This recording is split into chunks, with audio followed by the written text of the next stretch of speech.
मित्रों नमस्कार, आप सभी का स्वागत है।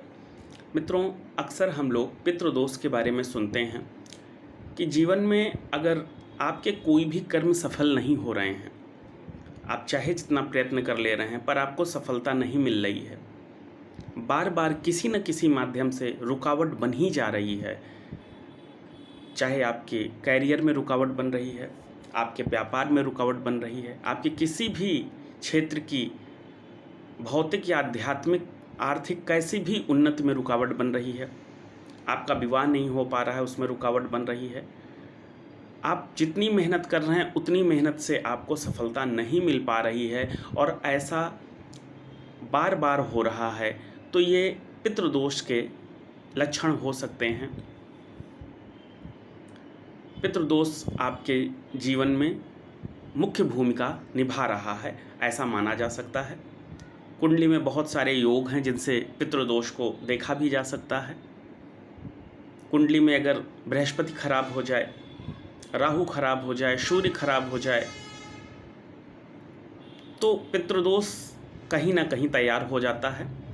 कालसर्प दोष जिसको कहा जाता है वो भी एक तरीके का पितृदोष ही है।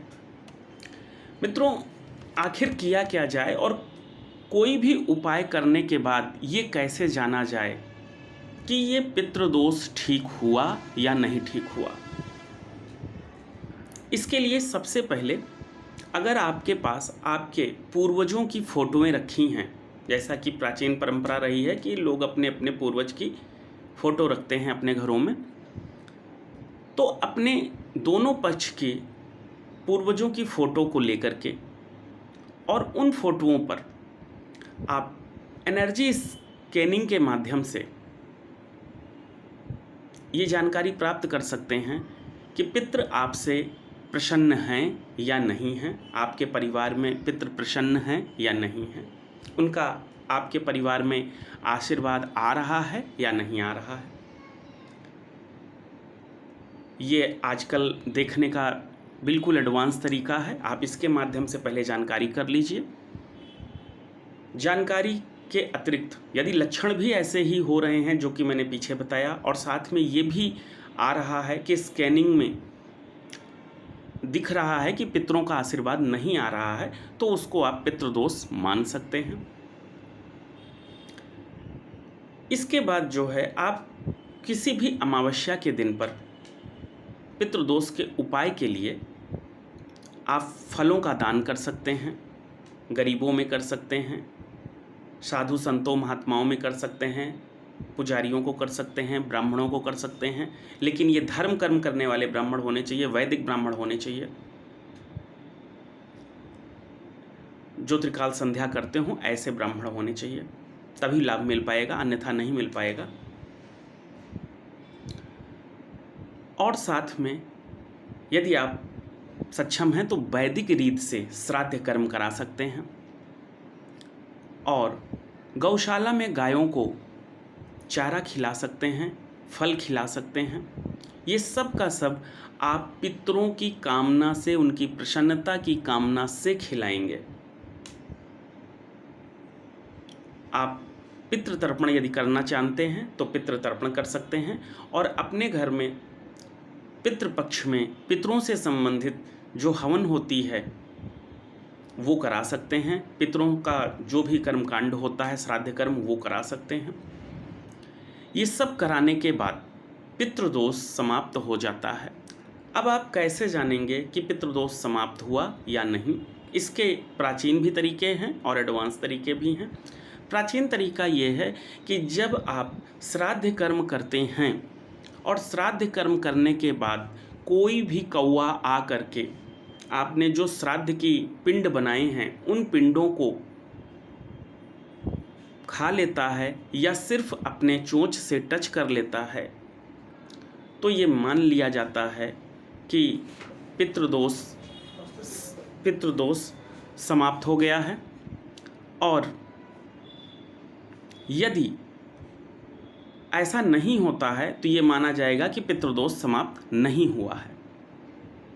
मित्रों, जब पितृदोष समाप्त हो जाता है तो ऐसी मान्यता है, हमारे पितृ जो है कौवों का रूप धारण करके अपने श्राद्ध को देखने के लिए और श्राद्ध की जो ऊर्जा है उसे प्राप्त करने के लिए आते हैं।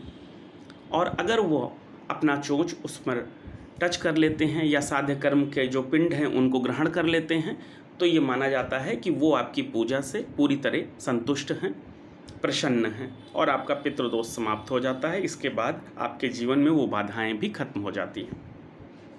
और यदि कौवे आते ही नहीं हैं तो पितृदोष समाप्त नहीं माना जाता है और आपको पुनः यह प्रयास करने की आवश्यकता है, किसी और योग्य विद्वान से कराने की आवश्यकता है, किसी अच्छे तीर्थ पर करने की आवश्यकता है, ये मानिए।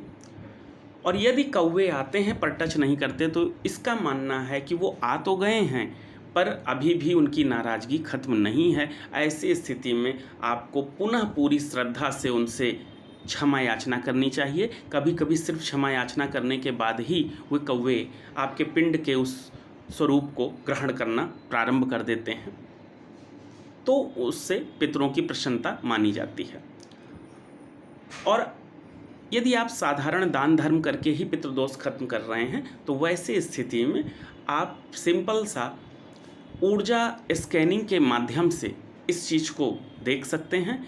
आप जब ऊर्जा स्कैनिंग करते हैं तो एनर्जी स्कैनर आपका पूरी तरीके से खुलता है, जिससे ये माना जाता है कि पितृदोष समाप्त हो गया है। ऊर्जा स्कैनिंग में जैसे सैंपल लगाए जाते हैं उस हिसाब से पितृदोष का वह हल देता है। तो आप पहले ये उपाय करें, उपाय करने से पहले और उपाय करने के बाद ऊर्जा स्कैनिंग द्वारा इसकी जांच करा लें।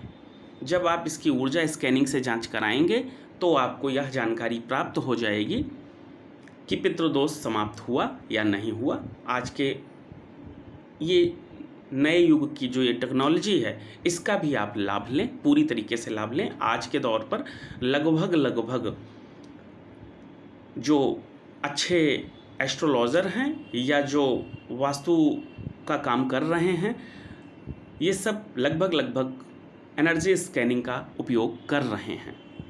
आज के लिए इतना ही। जय महादेव।